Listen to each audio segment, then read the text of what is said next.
Yes guys, this is the part second. और इसमें हम अगेन बात कर रहे हैं क्वेश्चन नंबर 8 की। किसका पार्ट सेकंड है? हम बात कर रहे थे राजस्थान पॉलिटी और इंटरनेशनल रिलेशंस के जो क्वेश्चंस थे उनके 2 मार्कर्स क्वेश्चंस की हम बात कर रहे हैं। उसमें क्वेश्चन नंबर 8 से हम इस वीडियो में स्टार्ट कर रहे हैं। तो हम यस सो हम स्टार्ट करते हैं क्वेश्चन से। इसमें पूछा गया है कि mention 3 strong aspects for India's claim for permanent membership in the security council of United Nations. UNSC में भारत की जो दावेदारी है स्थायी सुरक्षा में, स्थायी सदस्यता की, उसके रिगार्डिंग पूछा गया है कि ये दावेदारी भारत कैसे करता है। भारत के पास क्या ऐसे प्रूफ्स हैं या भारत के पास ऐसे क्या पक्ष हैं जिनके आधार पर माना जाए कि भारत को इसमें स्थायी सदस्य बनाया जाना चाहिए। ये क्वेश्चन 2 मार्कर में दिया गया है, पर ऐसा हो सकता है कि ऐसे क्वेश्चंस आपको 5 मार्कर्स में इजी वे में मिल जाए। ठीक है, मैं इसके 2-3 एस्पेक्ट बता देता हूँ कि इसको ऑल्टरली कैसे पूछा जा सकता है, इसको ऑल्टरनेट वे में कैसे पूछा जा सकता है। जिसमें पहली चीज आती है कि भारत की दावेदारी हेतु 3 मजबूत पक्ष इसमें पूछ लिए गए हैं। इसमें पूछा जा सकता है कि क्या इंडिया इसे डिजर्व करता है, India does India deserve it और इंडिया डिजर्व्स इट। ये पूछा जा सकता है, या फिर ये पूछा जा सकता है कि आप ऐसा क्यों मानते हैं कि भारत को इसमें स्थायी सदस्यता दी जानी चाहिए।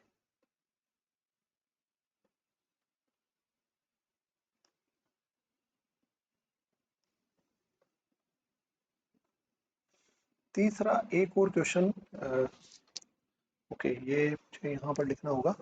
तीसरा एक और क्वेश्चन ये पूछा जा सकता है कि थर्ड पार्ट में कि भारत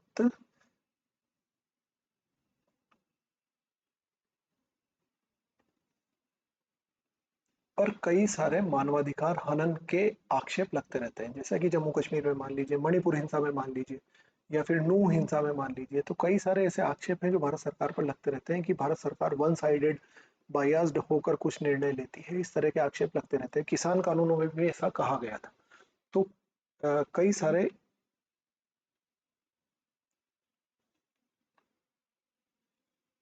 ह्यूमन राइट्स के एलिगेशंस या आक्षेप के बावजूद या के पश्चात क्या भारत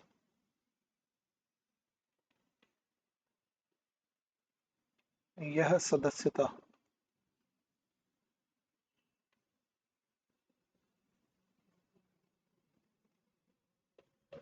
हेतु अर्हता या एलिजिबिलिटी रखता है? क्या भारत को ऐसी सदस्यता प्रोवाइड की जानी चाहिए?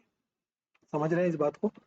सो that's how this question would be asked in various manners. ये हमने समझा। अब हम इसका आंसर देखते हैं कि इसमें लिखना क्या है। इतने डायमेंशन से पूछा जाए तो हमें इसको किस तरह से हैंडल करना है। तो इसके कुछ फिक्स पॉइंट्स हैं। उन पॉइंट्स को हम लिख सकते हैं, जिसमें है फर्स्ट कि भारत इसका संस्थापक सदस्य रहा है या फाउंडिंग मेंबर रहा है। दूसरा है भारत यूनाइटेड नेशंस के जितने भी कानून हैं उन कानूनों को फॉलो करता आया है। मतलब हम कोशिश ये करते हैं कि भारत में या भारत के द्वारा संयुक्त राष्ट्र संघ के जितने भी कानून हैं, आज तक भारत ने किसी भी कानून से विड्रॉ नहीं किया है। जैसे कि यूनेस्को से ट्रंप के काल में अमेरिका ने विड्रॉ कर लिया था। जैसे रशिया के बारे में हम सुनते हैं कि वो सीटीबीटी से खुद को विड्रॉ कर रहा है। तो ऐसे कोई देश अपने आप को वापस ले लेते हैं, वो बोल देते हैं कि हम इसको मान ही नहीं रहे। पेरिस क्लाइमेट मीट से जैसे अमेरिका ने खुद को विड्रॉ कर लिया था, तो भारत ने कभी भी खुद को विड्रॉ नहीं किया है। भारत ने सभी कानूनों को माना है। तो India is a law abiding country, इन कानूनों को मानने वाला या इन कानूनों का पालन करता देश रहा है। दूसरा, Bharat United Nations peace keeping force या जो शांति सेना है संयुक्त राष्ट्र की, उसमें एक बड़ा भागीदार रहा है, हमेशा से एक बिग कंट्रीब्यूटर के रूप में भारत की सेनाएं यहाँ पर सर्विस देती आई हैं हमेशा से। चाहे कोई भी देश है, जैसे सूडान वगैरह ये है, ऐसे कई देशों में भारत द्वारा, श्रीलंका है या कहीं पर भी भारत के द्वारा ऐसी सेना ने ऐसी शांति सेवाएं दी है शांति स्थापित करने के लिए। इसके अलावा भारत एक उभरती हुई अर्थव्यवस्था है, जिसमें हम लिख सकते हैं कि India is the third largest economy in the size, और अगर हम ऐसे बात करें तो भारत फिफ्थ लार्जेस्ट इकोनॉमी है, ब्रिटेन को सरपास करके हम फिफ्थ लार्जेस्ट इकोनॉमी बन चुके हैं। और इसके साथ में जो यूनाइटेड नेशंस का मैंडेट है शांति स्थापित करना और सभी देशों में, तो उसमें सबसे बड़ी बात आती है दैट इज द डेमोक्रेसी, लोकतंत्र। लोकतंत्र कितने देशों में है? और भारत एक ऐसा देश है जिसके पास लार्जेस्ट पॉपुलेशन है। लार्जेस्ट पॉपुलेशन होने के साथ ही पिछले 70 सालों से हम यहाँ पर लोकतांत्रिक रूप से सरकारों को चुनते आ रहे हैं, तो it is the largest democracy. ये वो पॉइंट्स हैं जो आप इंडिया के लिए कहीं भी यूज कर सकते हैं, कि भारत के जो पक्ष आपको कहीं भी रखने हैं उनमें आप यूज कर सकते हैं। तो it is the largest democracy. इसके साथ में एक चीज होती है कि भारत, जैसे ये शांति सेना का भारत एक बड़ा योगदान करता है, कंट्रीब्यूटर रहा है।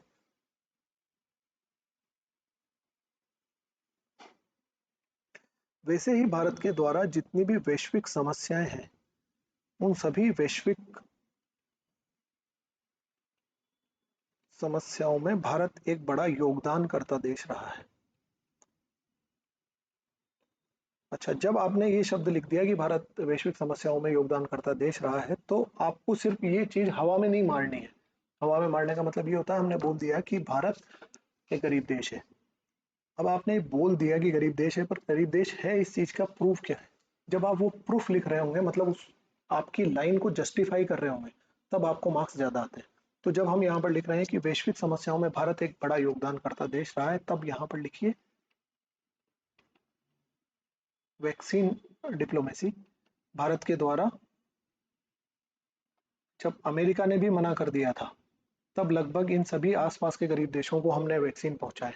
और इस तरह की कई डिजास्टर्स में हम हेल्प करते हैं, जैसे कि हमने अफगानिस्तान में ह्यूमैनिटेरियन हेल्प भेजी है, हमने रोहिंग्या क्राइसिस में बांग्लादेश में भारत की तरफ से मानवीय सहायता भेजी गई है।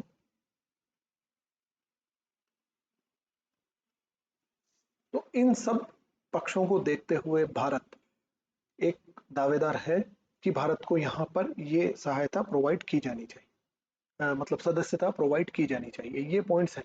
अब इन पॉइंट्स की अगेन वही बात है कि सर ये तो बहुत लंबा आंसर हो रहा है, आप इनको कैलकुलेट करके देख लीजिए, ये 20 शब्दों से ज्यादा नहीं है। ठीक है, बात यह है कि हम याद नहीं रखना चाहते और हम किसी चीज को स्किप करना चाहते हैं। हमारे दिमाग में अगर ऐसा चलता है कि इसके लिए हम क्या एक्सक्यूज दें, वो एक अलग चीज है। याद रखना, इस बार एक्सक्यूज नहीं चलेंगे। ये प्रीलिम्स की मेरिट में भी शो हो गया है कि बच्चे पढ़ने वाले बहुत आ चुके हैं, टेक्नोलॉजी का यूज करने वाले बहुत आ चुके हैं, नेट का यूज करने वाले बहुत आ चुके हैं। हम यूट्यूब पर जितना टाइम वेस्ट करते हैं उसका यूटिलाइजेशन करने वाले कई बच्चे आ चुके हैं। तो जो न्यू जनरेशन आ रही है वो बहुत फास्ट है। उसके साथ अगर आप नहीं दौड़ रहे हो तो भूल जाओ कि इस कंपटीशन में कहीं स्टैंड करोगे। A different form of terrorism is also seen in the Indian continent. Comment बताइए कि भारतीय उपमहाद्वीप में एक अलग तरह का आतंकवाद देखा जाता है। ये कौन सा अलग तरह का आतंकवाद है? ये अलग तरह का आतंकवाद है, इसका सीधा आंसर है, वो है सेपरेटिज्म, या जिसको हिंदी में बोलते हैं अलगाववाद। भारत के राज्यों में भी अलगाववाद देखा जाता है, भारत के आसपास के क्षेत्रों में भी अलगाववाद देखा जाता है। सब कॉन्टिनेंट का मतलब भारतीय उपमहाद्वीप, जिसमें कि भारत, पाकिस्तान, अफगानिस्तान, श्रीलंका और बर्मा वगैरह को हम इंक्लूड करते हैं। तो इस पूरे सब कॉन्टिनेंट में एक सेपरेटिस्ट मूवमेंट देखा जाता है। चाहे आप रोहिंग्या ले लीजिए, चाहे आप पश्तून ले लीजिए, चाहे आप जम्मू कश्मीर ले लीजिए, चाहे आप north eastern region of India ले लीजिए। क्या यहाँ पर लिखने की जरूरत है इनको? मैं यहाँ लिख देता हूँ, जिसमें आप ले लीजिए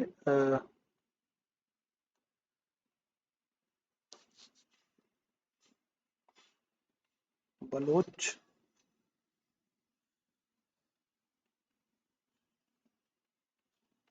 रोहिंग्या, नॉर्थ ईस्ट क्षेत्र भारत का जिसमें नागालैंड वगैरह ये सब चीजें आ जाएगी, और इसके साथ में आप कह सकते हैं जम्मू एंड कश्मीर।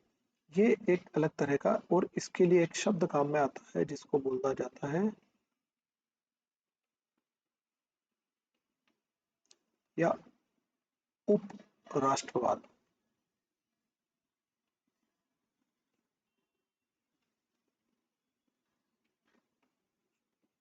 उपराष्ट्रवादी चेतना या सब नेशनलिज्म, इन देशों को, इनको अलग देश बनाना है, इनको अलग होना है। और इसी में आप एक और चीज शामिल कर सकते हैं जो अभी अभी रिसेंटली चर्चा में है, दैट इज खालिस्तान। ठीक है, चलिए नेक्स्ट क्वेश्चन पर आते हैं। कॉन्स्टिट्यूशन क्लब ऑफ राजस्थान पर टिप्पणी कीजिए। ये कोई बहुत बड़ी चीज नहीं है, ये डायरेक्ट फैक्चुअल क्वेश्चन है, और हमारे राजस्थान के करंट अफेयर्स से रिलेटेड है, क्योंकि इस पार्ट में आपके करंट अफेयर्स भी आता है। वैसे हम यहाँ पर कोशिश यही करते हैं कि ऐसी चीजें जो फैक्चुअल है वो उसको आप याद कर सकते हैं, मूवल वगैरह और जो भी मैगजीन्स आती है मार्केट में उनसे आप पढ़ सकते हैं। तो हम कोशिश ये करते हैं कि एनालिटिकल स्किल आपकी डेवलप करवाएं, तो वैसे ही क्वेश्चन हम यहाँ पर ज्यादा चूज करते हैं। तो कॉन्स्टिट्यूशन क्लब ऑफ राजस्थान की बात करें तो ये 22 सितंबर को विधानसभा के पास में इनॉग्रेट किया गया है। बनाया किसने है ये? Housing board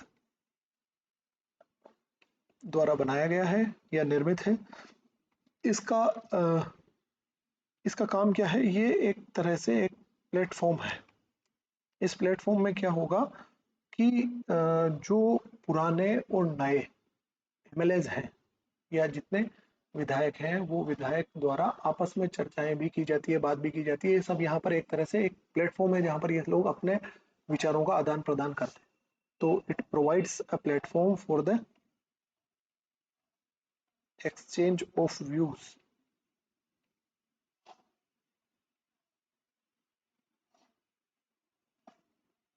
among assembly members।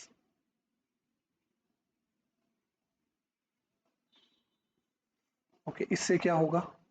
ये सारा जो खेल हो रहा है, इस खेल का मतलब ये सारी चीजें कि यहाँ पर ये अपने अपने व्यूज एक्सचेंज कर रहे होंगे, बात कर रहे होंगे, क्योंकि इसकी इनोग्रेशन वाला भी अगर आप नेट पर सर्च करके देखेंगे और इस पिक्चर को आप देखेंगे तो आप देख पाएंगे वहां पर नेता जो अभी सरकार में है वो, और नेता प्रतिपक्ष वगैरह सभी थे वहां पर। तो ये सभी के लिए है। सो इट ये लोकतंत्र को सशक्त करता है, स्ट्रेंथन द डेमोक्रेसी।